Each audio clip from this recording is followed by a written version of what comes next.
I'm so lucky to be here today with Survivor 41 castaway Ricard Foye. Ricard, thank you so much for joining me. How are you? I'm doing great. Thanks for having me. Absolutely. So let's just get started with the basics. What was your overall experience on Survivor like? It was truly a dream come true. I went into it just hoping to have an experience of going on the show and not have too many expectations to then feel sad if it didn't work out the way I wanted it to, or if my journey was cut short.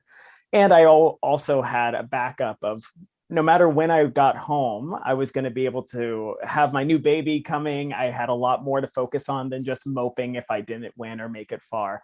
But for it to actually come to fruition, everything go exactly the way I wanted it to.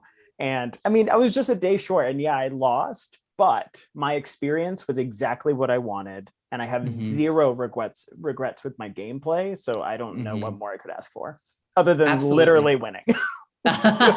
For sure. And you were so close. So speaking a little more on that, you got fifth place, which is awesome, first of all, especially because you guys were the first batch to go through this kind of new era of Survivor. So describe that feeling to me of getting eliminated in fifth place, so close to the end. What were your immediate thoughts when you were still there in Fiji? It really did not hit me at first that it had ended. And like I was so just like, wait, so I'm in a holding tent to go back in the game and win, right? Like I really was struggling processing because there was a point after merge where it was no longer how far can I get in my Mm-hmm. mind. I was just, Mm-hmm. I'm going to win.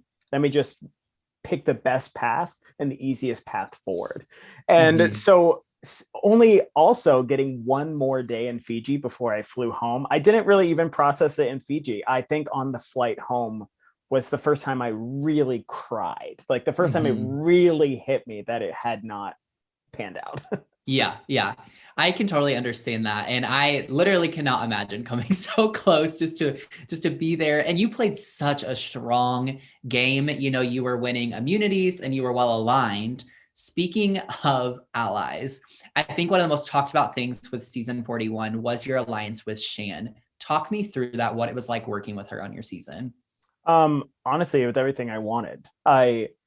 It's hard with how an edit is put together because they want suspense. They want there to be an overarching story. And so they Yeah. can't show everything. They can't show how close Shan and I were from day one because they want the suspense of will they even be a tight pair?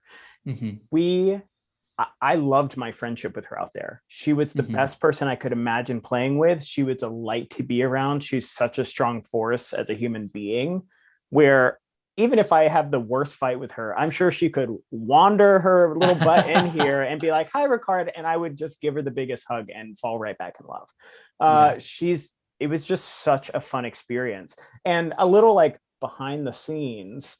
She was never supposed to be on UA. Like we had a shift Oh. because of COVID and just stuff that happens and having alternates. Because as they made it clear in the first episode, Tiffany was an alternate, and so Tiffany was supposed to be on Mm-hmm. UA, and then they switched places, and I was never supposed to get to work with Shan at the very beginning. So for us Wow. to have this story kind of align out of Mm-hmm. nowhere and it be one of the biggest stories and relationships Yeah. of the season, pretty cool. Pretty Yeah. cool.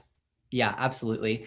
Now, moving into today. So, Survivor 42. Mhm. Let's talk about it. What are your thoughts on this season? Who are you rooting for? What do you think about it? I have a little bit of jealousy. I think my cast was superb. I think we have a great cast, but I understand how the editing can be difficult with introducing so many advantages. I think the amount of advantages are fine. I actually don't have an issue with any advantage in the game but one. And that Yeah. being the hourglass, which I know Mm-hmm. most people feel it was pretty controversial. Right. But to allow the cast to shine instead of the advantages to shine in season Mm-hmm. 42, I'm definitely a little bit envious of that. The crew is really great. They're a good time.